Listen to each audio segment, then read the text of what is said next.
Hoje nós temos grandes motivos de festa, né? Primeiro, a palavra que é belíssima, é um consolo para cada um de nós, é um chamado à atenção, um chamado, uma exortação de Deus na nossa vida. Isso é muito importante na vida do cristão. O cristão sempre tem que entender que a palavra de Deus é necessária. Por quê? Porque nós não sabemos o rumo, a direção da santidade. Que muitas vezes, por tantas vozes que a gente escuta do mundo e das coisas do mundo, a gente perde o rumo e a orientação. É verdade, irmãos, nós muitas vezes nos perdemos diante de tantas coisas, né? Existe tanta realidade, tantas informações dentro de cada um de nós, e que o mundo oferece para cada um de nós, que muitas vezes nós temos que saber que a palavra de Deus é algo verdadeiro, que não nos engana, é algo necessário, e por isso devemos fundamentar a nossa vida nesta palavra, né? Nesta busca de Deus, nesta verdade que é Deus. A aclamação ao Evangelho foi cantada justamente isto: vossa palavra é verdade, orienta e dá vigor, na verdade santifica o vosso povo. O que santifica a cada um de nós é a escuta, escutar a Deus, porque quando escutamos a Deus, o Espírito de Deus entra dentro de nós, e aí, de fato, nós somos conduzidos.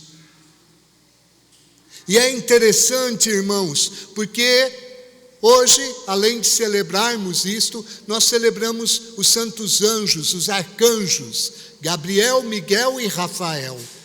Sabemos da ação deles e da importância deles na vida, na história da salvação, né?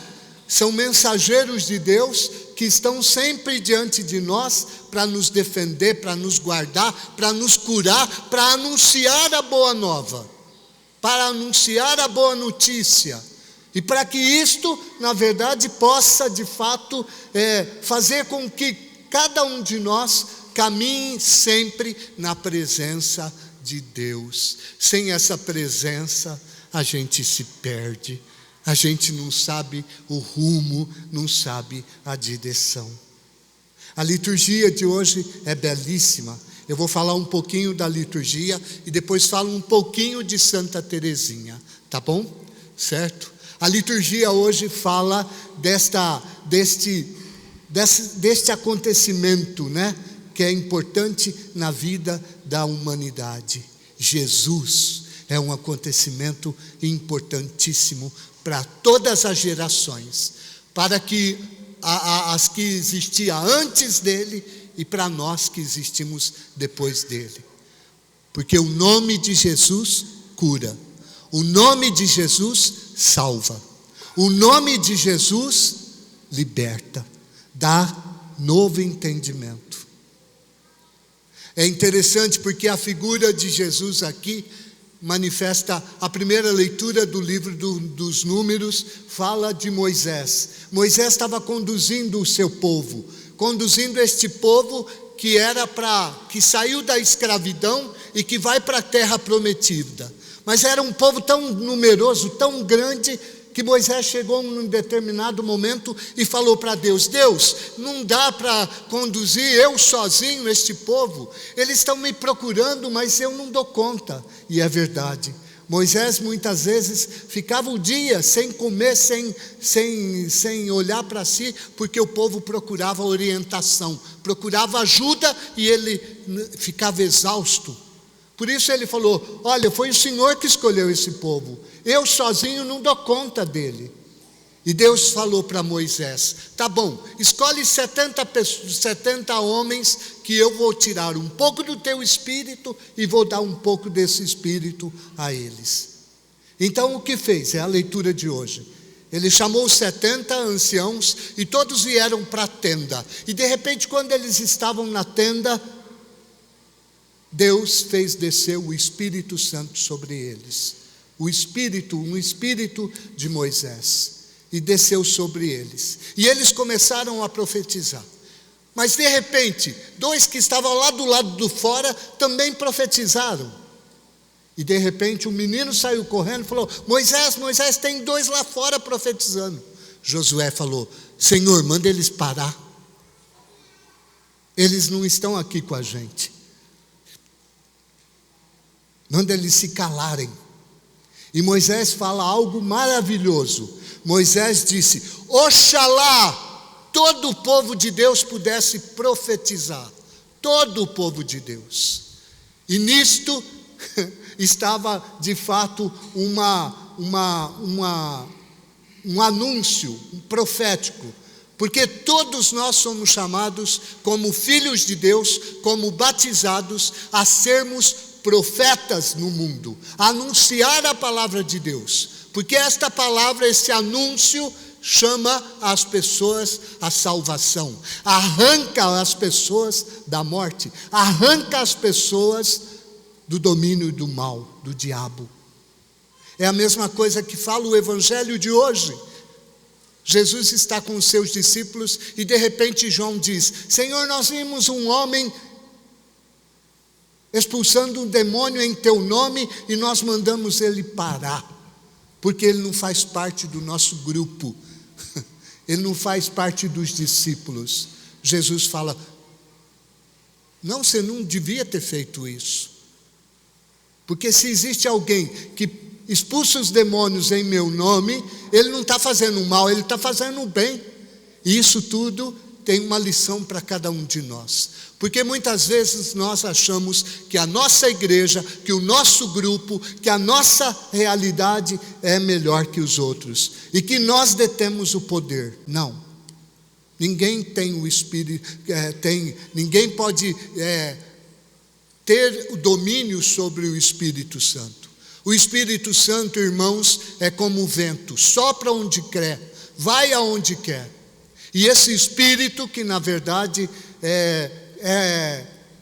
Deus permite que haja não só dentro da Igreja Católica, mas também nos outros lugares. E muitas pessoas fora da igreja também estão anunciando a vida, estão procurando livrar os homens do mal, do inferno, do pecado, do demônio. E se esses procuram bem, eles estão a nosso favor e não contra nós. É isso que Jesus Cristo fala. Mas nós temos que tomar um cuidado muito grande. O cuidado do fanatismo, de acharmos que somos os tutores disto, e nós não somos, né? É necessário ver, é claro que muitas vezes, existe muitos charlatães aí fora, existem muitos aqueles que em vez de anunciar o bem, querem anunciar o mal, existe, irmãos, e por isso é necessário a cada dia pedir a Deus o discernimento para podermos saber distinguir uma coisa da outra. Tanto é que Jesus aqui no Evangelho continua dizendo, né? Para que nós, cada um de nós que somos chamados a ser profetas, temos que tomar um pouco de cuidado com as nossas atitudes, com a maneira com que nós de verdade vivemos, né? Se nós de fato estamos vivendo de forma coerente ou não. Porque esse tempo é o tempo de também nós arrancarmos daquilo que não presta, aquilo que nos impede de fazer a vontade de Deus, né? Por isso ele fala: se tua mão te leva a pecar, arranca, corta. Se teu pé te leva a pecar, corta. Se teu olho te leva a pecar, arranca. E é verdade. Quem aqui, na verdade, não tem maus pensamentos? Quem aqui às vezes não permite que dentro do seu olhar entre o mal? Quem não julga? Quem não condena? Quem na verdade não deseja, inveja? Tudo isso, irmãos, e é através do olhar, também da mão, né? que no fundo são aqueles órgãos que nos levam à concupiscência, o roubo, o querer pegar, o querer cobiçar, o querer, na verdade, obter as coisas só para si. Também a leitura, hoje a segunda leitura, fala disso, fala da riqueza. Deus não é contra a riqueza, irmãos, mas quando a riqueza não é bem orientada, ela se torna uma escravidão. E a pessoa que é rica, ela se torna soberba. E no fundo, quando a pessoa não sabe controlar a riqueza, ela busca a riqueza em benefício próprio. E quem busca a riqueza em benefício próprio, não enxerga o outro. E massacra o outro. Por isso no mundo há muita opressão. Por isso no mundo há muita divisão. Por isso no mundo existem muitos pobres que clamam a Deus pela riqueza injusta de muitos. Por isso nós temos que autoanalisarmos a cada um de nós. Se nós na verdade estamos andando na vereda do Senhor ou não. E agora falo um pouquinho de Santa Teresinha, né? Que é uma santa jovem que está perto de nós, né? Mas é uma santa que desde pequena teve o mérito de caminhar na presença do Senhor. É verdade que Santa Teresinha, vocês já devem ter escutado isso muitas vezes. Desde pequena ela tinha um amor a Deus. E quem deu esse amor a Santa Teresinha? Seus pais. Luiz Martin e sua mãe Zélia. Um casal que certamente hoje são santos, porque tiveram 9 filhos. 9. Hoje nós vemos famílias grandes, graças a Deus. E tomara que sempre suscite mais. Enquanto o mundo vai para uma direção contrária, a igreja continua dando frutos, né? De pessoas que escutam a palavra de Deus, como eles. O santo nasce de onde? Cai do céu? Não. Nasce de pais santos. Por isso, tudo aquilo que é Santa Teresinha é devido ao seu pai e sua mãe. Que evangelizaram, que mostraram o caminho para os seus filhos. Aqui na igreja tem muitos pais, tem muitas crianças, graças a Deus. Muitas. Isso é maravilhoso. Mas é preciso, irmãos, muitas vezes educar e ensinar na fé católica. Porque também o mundo está aí querendo devorar os filhos de vocês. E hoje, mais do que nunca, um pai e uma mãe têm que lutar, têm que defender a sua fé para os seus filhos. Tem que passar esta fé para os seus filhos, como fez Luiz Martin e Santa Zélia, com certeza. A família toda adorava e amava de verdade Imaculada Conceição, a Virgem Maria. E muitas coisas Santa Zélia intercedia pela Imaculada Conceição. E de muitas coisas a Imaculada livrou-os, né? Livrou-os. Não foi só a Imaculada Conceição. Vocês sabiam que na história de Santa Zélia, quer dizer, da Zélia, a mãe de Santa Teresinha, ela teve 9 filhos, 3 morreram. E esses 3 que morreram de uma doença que dava no intestino, inflamava o intestino. Eu esqueci o nome da doença, o médico aí deve saber, né? Mas era uma doença. E quando Santa Teresinha estava no seu útero, ela teve esse problema, né? E certamente Santa Teresinha iria morrer, como os outros morreram. Mas ela invocou São José. E São José intercedeu e Santa Teresinha viveu, né? Irmãos, a intercessão dos santos, isto para mostrar. Sabe por quê? Eu não sou contra os nossos irmãos protestantes, não. Eles têm muita coisa a nos ensinar e nos ensinam. Muitas vezes eles dão um testemunho de fé, porque eles são firmes também, né? mais do que muitos católicos, né? Mas algumas coisas eles são deficitários. Na questão da intercessão dos santos, né? As imagens nós não temos como idolatria, mas como imagens que nos ajudam e nos remetem a Deus. E pedimos a intercessão. É errado pedir a cura? Não, não é errado. Não é. E certamente na vida de Santa Teresinha houve muitos milagres, porque ela foi acometida desde pequena por muitas doenças. A princípio, uma menina mimada, né? Vocês sabem disto. Mas que depois, aos poucos, foi crescendo na fé e foi amadurecendo na fé. Quantas vezes nós também temos uma fé fraquinha, mas aos poucos, quanto mais caminhamos, quanto mais nos colocamos diante de Deus, Deus vai fortalecendo a nossa fé. E vai nos ajudando a compreender os acontecimentos da vida. E conforme vai ensinando a gente a compreender os acontecimentos da vida, de verdade, nos faz viver nas mãos de Deus.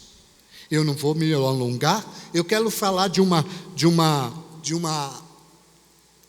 via que Santa Teresinha escolheu. A via da infância espiritual. Ela falava muito disto. A infância espiritual. Quando a gente fala de infância, a gente lembra de quem?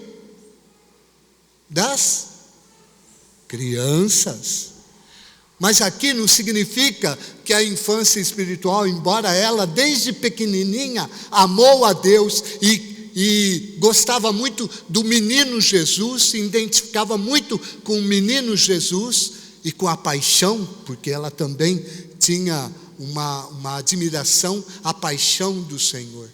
E todos nós devemos ter isto, irmãos, porque qual é o instrumento que salvou a humanidade? A paixão, Cristo, que morre por nós, que dá a sua vida por nós.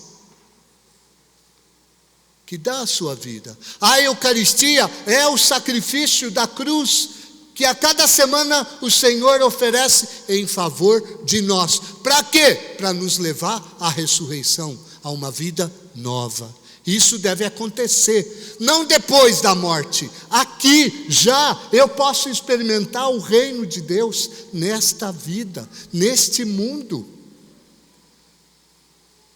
Por isso, a infância espiritual, sabe qual que é? Uma criança que é pequena, ela depende totalmente de quem?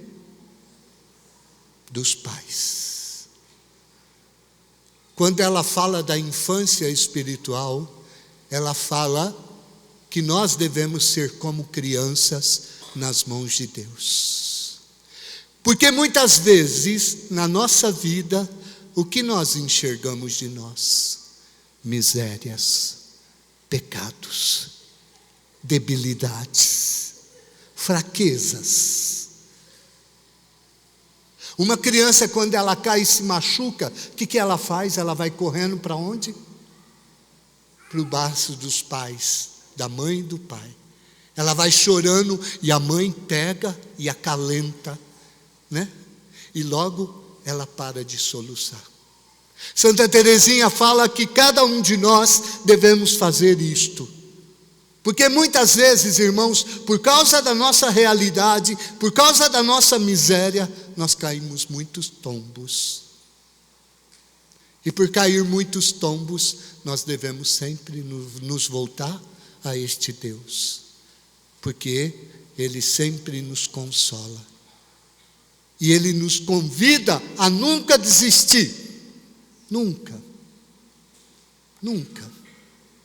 Então, por maior que seja a tua fraqueza, por maior que seja o teu defeito, o teu pecado, a tua realidade, a tua miséria, faça como Santa Teresinha, a infância espiritual.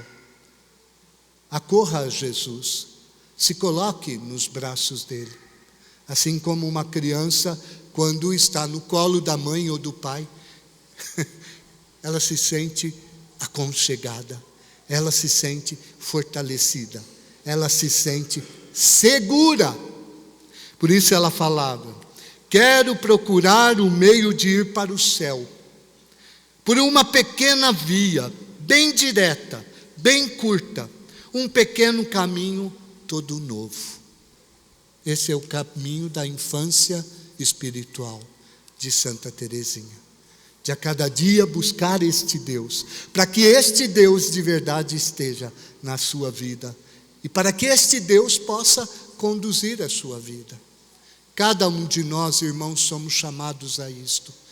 De fato, para podermos, como Santa Teresinha, estar na presença de Deus. Santa Teresinha viveu muitos momentos difíceis. E esses momentos, Deus certamente esteve na vida dela. E a consolou, e a fortaleceu. E a preparou para o momento final da vida dela. Né?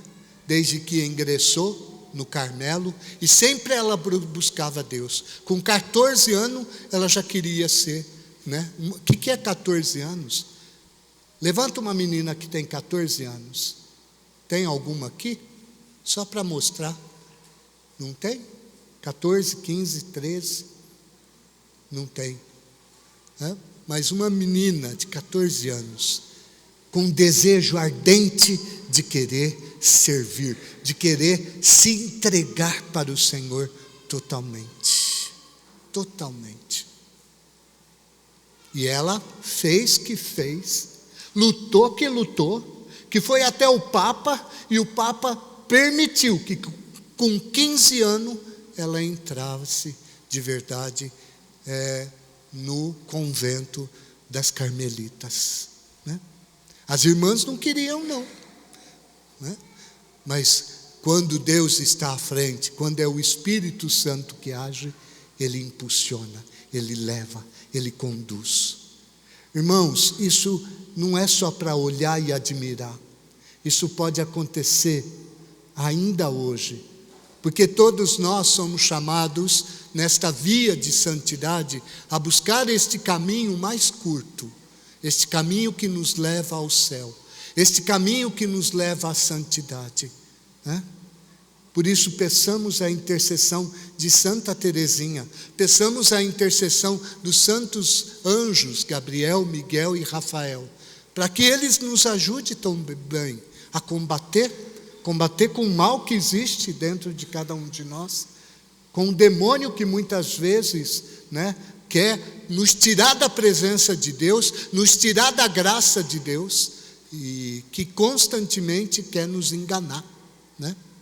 Peçamos a eles que nos ajudem neste combate, porque a vida cristã, a vida neste mundo é um combate, mas nós não estamos sozinhos, nós temos um Deus que é forte, que é vitorioso, e esse nome de Jesus, Ele pode fazer tudo na nossa vida. Creiamos nisso.